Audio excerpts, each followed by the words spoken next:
Sony was sitting pretty for a long time. Owners of the mirrorless market, they had the only full frame. They're like, we're the best, we're smaller than your stupid heavy DSLRs, Canon and Nikon, you're slow, old men.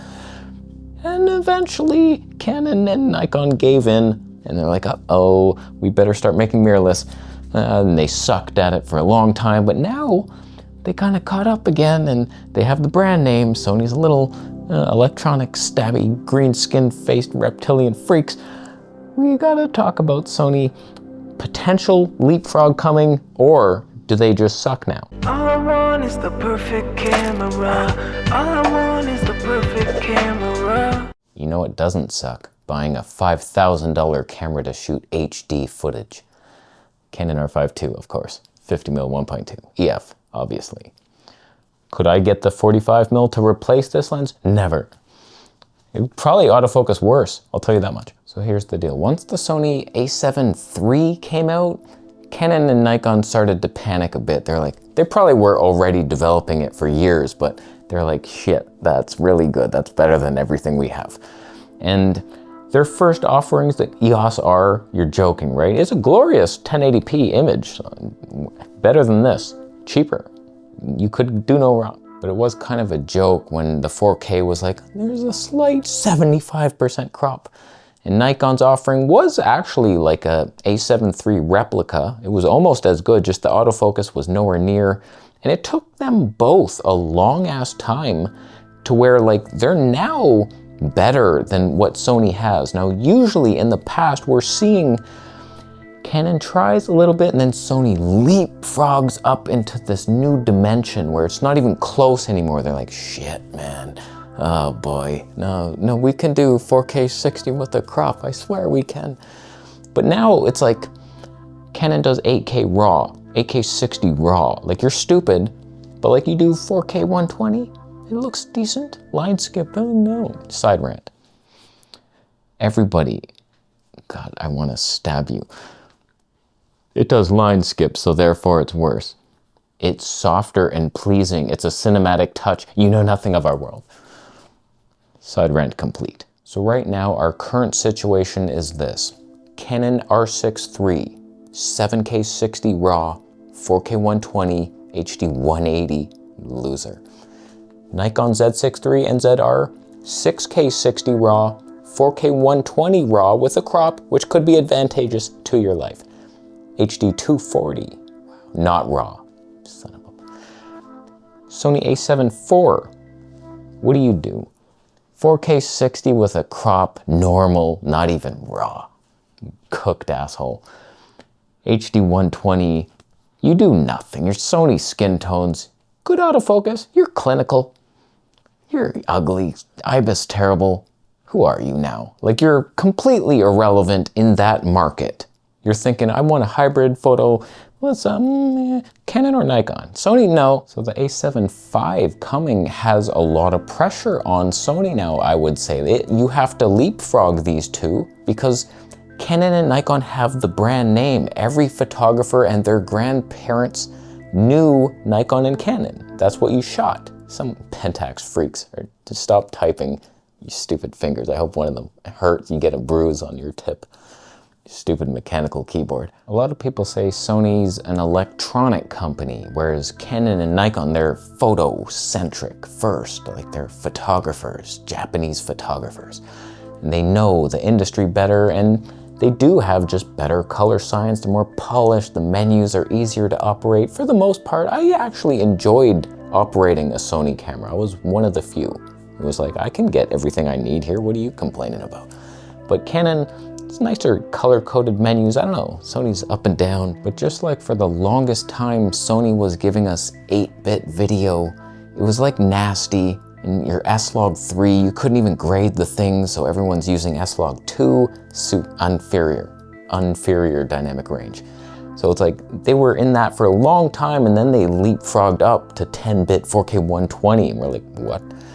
How'd you do that? So like, I think we're due for a momentous shift, or we're due for just barely even, probably not even keeping up with the Canon competition now.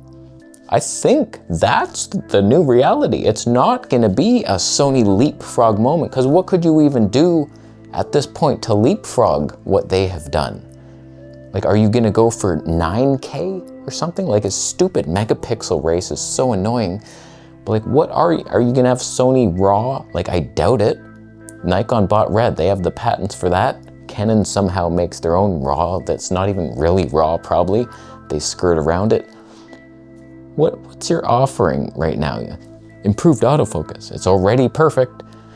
What are you gonna do? Last I checked on the A7V rumors, I can't even trust that guy anymore. We all know he gets his rumors by just buying coffee and throwing it at people's white shirts, and then the symbols that it creates, like A7V. That looks 8K, raw, it's raw. Your shirt, like the burn that you just got out of that looks raw. Writes it down, brings it to us. That's not real information, but it's not looking that great. It's like similar sensor to the A7IV. Like, what? It's so high megapixels, all you assholes. At least Nikon kept it somewhat low, but they barely did. Not 8 megapixels like we all dream of. Here's what they might do. They might do 7K 120p, not RAW. And that's gonna be like this, oh my God moment where I'm gonna be like, I don't care about that high resolution. And then all their other frame rates is like 4K 120 as well. Line skipped, which is good. And then HD 180, oh my God, like that's what happens when you go high megapixels. All your other resolutions suffer in their frame rates or image. It's either like line skipped weird moire patterns, or the frame rates aren't as high as I need for 180 frames. But here's the real reality. Sony sold their souls to Stan Satanwood. They wanted gifts, alien technology, let us compete with Canon and Nikon, and they got their dreams, but we all know Stan, it's not a long-term plan. It looks good in the beginning, and then you're like, uh-oh, everybody caught up to us, we're ugly now. So Sony's going high resolution, oh yay, speed, accuracy, green face. They have the smallest mount of any system. Like, if you want the IBIS to move, it can't. It's crippled. They need a new mount. That's the reality that they face. If you want to compete with Canon and Nikon future-proofing huge mounts, way better IBIS than you can't. And your whole thing is E-mount, the one system that's irrelevant now. And so that's where you live, and you're panicking, and you're not gonna leapfrog. There's no Sony leapfrog coming. You're now just dealing with what you can do with your APS-C mount, pretending that it fits a full-frame sensor. Your image circle sizes are squares. Zeiss abandoned you. You know that, right? You had a friendship, then you started replicating all their lenses, and they were like, oh, okay. Thought that handshake felt good, but it was cold and slimy after all.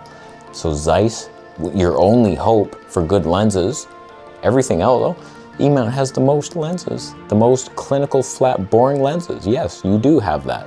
But do you have the most poppy lenses? You have nothing. Only Zeiss lenses. So like Nikon has a few, Canon has one now. It's not a lot, but whatever. I could shoot 45 for everything. We're doing it now. I could vlog with it. Get a long enough stick. I showed your mom my long stick. She said it wasn't long enough. But it seemed for so long Sony had this like ridiculous speed and technology that just couldn't be matched. And they're just kind of sitting back and waiting to see what Canon and Nikon are doing, and then they just decide to crush both. But I feel like they reached their peak in the A7S III, and they don't know how to beat it now. And their mount is holding them back, and they're still ugly. They have no creativity. They're just an electronic company playing with PlayStation colors. It's not looking good right now for them. I'm not seeing it. Like, why would you choose Sony? Well, for my Viltrox lenses, they're coming. For Nikon, not for Canon ever. I mean, rumor even had it that the A7S IV was gonna like double the megapixels, and it's like, okay, if that's the direction we're all heading, I'm looking back in a Sears catalog for like old cameras, and we don't need anything new then. If that's the direction of the world, it's like, okay, no thanks. used market for everything. I will shoot everything on a Sony X3000, of course, your only good camera. But if all they're going for is higher resolution and faster autofocus and more digital crops to do things, that's not a direction I need to be in. You should be doing, like, we have S-Log4, RAW. Here's our new codec. We fixed all the color signs. It's actually this filmic look now. Take that, here's our LUT pack for free. All film looks designed by the Venice team. Or something, even though Venice is gross, not one movie shot on it looks better than a freaking advertisement that I saw on the subway. But you're stupid and you're not gonna do that. And you're not gonna give us a 1080p only camera with the best dynamic range in the business. You're not doing anything fun. So it's like, good luck to your sharp image. It was fun on top while it lasted, but Canon and Nikon have taken over your life. Fuji's coming up the rear. You're surrounded by kittens. It's not fun for you. I don't see good times ahead in your life.